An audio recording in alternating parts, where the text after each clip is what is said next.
When someone has a YouTube channel or when they put themselves out there as an expert, a lot of times you consider them to be infallible and like they know everything, and nothing could be further from the truth. And I discovered this when I got a cake icing machine. And my first cake that I made on there was an utter failure because I was using American buttercream. And it took me a really long time to realize that most of what people are using when they are making these cakes is a Swiss Meringue Buttercream. And it took me a really long time to figure out how to make this recipe because my entire time in culinary school, I was using American buttercream that was mostly shortening. And as I've done my own baking business, I've transferred it to half shortening, half butter. But the Swiss Meringue Buttercream had me beat.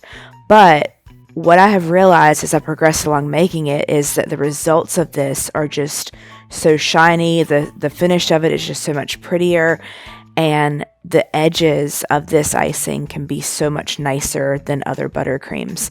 The other thing about this is it ends up being that kind of whipped cream, light, fluffy icing that goes so well with a cookies and cream or strawberries and cream type cupcake. The other thing it works well for is that it just gives this gloss finish that makes everything really work well. But this was one of the main reasons why I got my 20-quart mixer, because one of the things about making Swiss Meringue Buttercream is it takes about 30 minutes solid of mixing this in a mixer. And if you're making this in a little tiny mixer and you're making something like a wedding cake, it takes about 10 to 12 pounds of icing. And so if you're making a pound at a time, you don't want to make 12 batches. So what I'm going to do in this video is I'm going to show you how I make 12 pounds of icing all at one time. And this may not be something that's feasible in your household, but I thought it might be a fun video for you to see how somebody that is doing a large scale cake does this, and the reason why it does take a lot for somebody to make these cakes and why you are paying a lot of money for things like wedding cakes and these large scale cakes, because it takes a lot of time and it takes a lot of effort. You can make your own by just reducing this recipe down to a size that makes sense for you.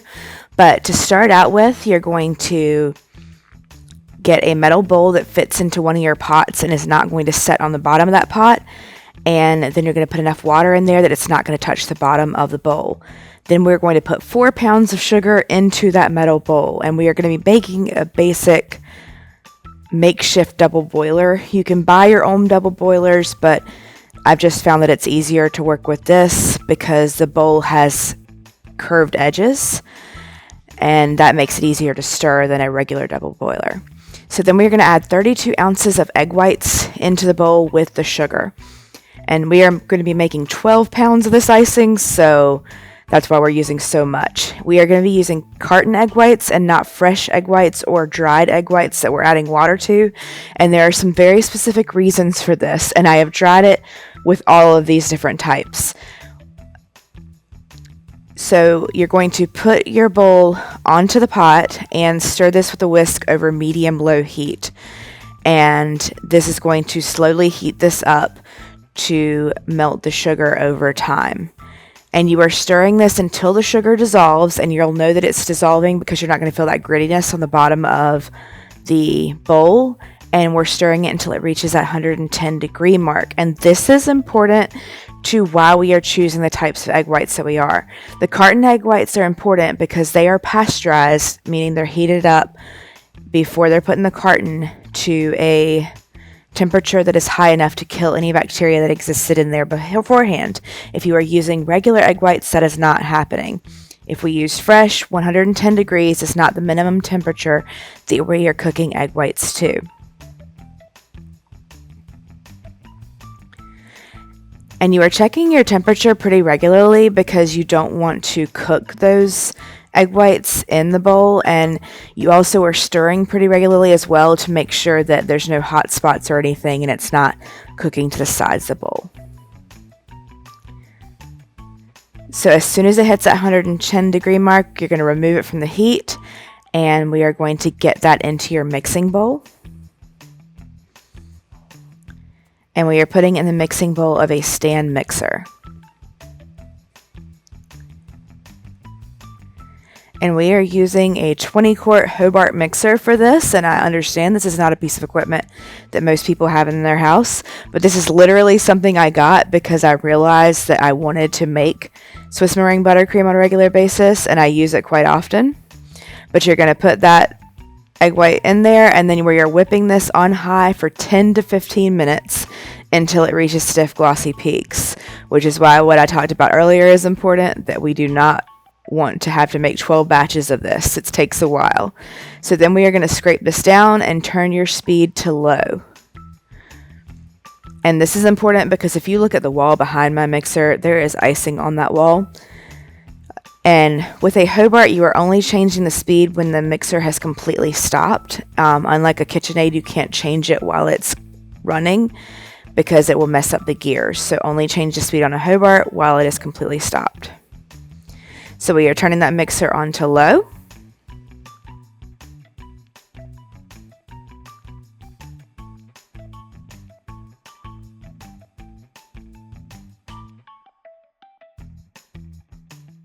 Now we are beginning to add softened butter, and I just leave this on the counter overnight, and we're adding it one stick at a time. If you're making this in a smaller batch, you probably want to cut these sticks into about a fourth at a time, but I'm adding whole sticks at a time just because it's such a large amount. If your egg whites are still warm at this point, you might need to let that cool off for a little bit before you start adding this butter in, because it will melt the butter and you want this to stay soft and not melted. But we are adding 6 pounds of butter total, so it takes a little while to get all of this in. And it might look like it's cracked a little bit or broken or separated. It's okay, trust the process. It will come together. After you've added all that butter, you're going to scrape down the sides, making sure you're getting all the way down to the bottom to make sure that everything is able to be worked in. Then you are going to whip that on high for 10 minutes. And what we are doing here is making sure that the water in the egg whites and the fat and the butter are able to emulsify, meaning that they are able to mix, because fat and water do not want to be together. So we are allowing that process to happen. Then you are going to scrape down again, and we are changing the attachment out to the paddle attachment, which is the flat one.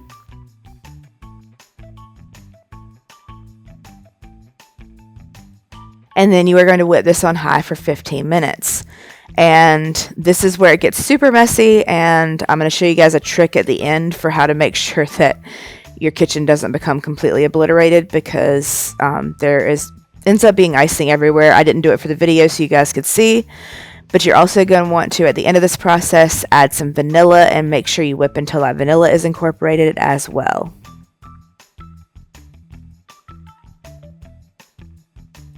So to prevent splatter, you can take a beach towel and make sure it's a clean beach towel that has just gone through the washer, and take a chip clip and clip it on the back of the mixer, and that will keep it from spreading all over your kitchen and protect your walls.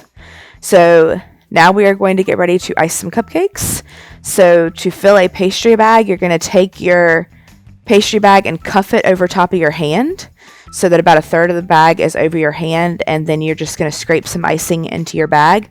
You don't want to fill it all the way to top. Fill it about 1/2 to 2/3 full, and then you are just going to twist the top down. And as you are icing, you're going to be twisting it down as well. And there are other videos that will teach you how to pipe and that kind of thing. This is more of an icing making video. And then you're going to take a second bag, cut a little tip off for your pastry tip, and this is going to be the bag that you're going to use to change out your refills for if you're icing a whole lot of cupcakes, and then you're just going to pipe away.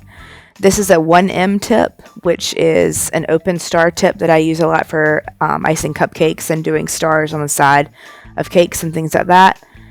But this finish ends up being very, very silky, very pretty. The only thing I will say is it does not take color very well. So this cake is airbrushed, which makes it look a lot more solid. And because if you try to whip it in, it's just going to look kind of dull and muted.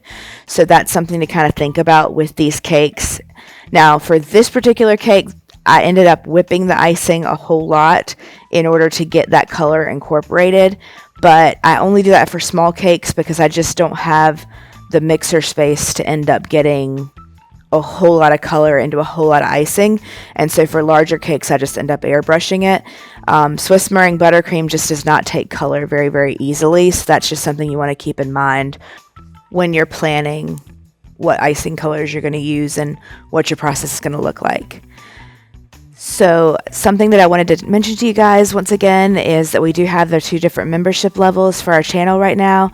We're in the beginning stages of this, but please consider joining as a member, and we'll be releasing videos early for our members as well as doing some members only live streams. And thank you so much for joining us on this video, and let us know in the comments if you enjoyed it and what you'd like to see more of, and we will see you next week.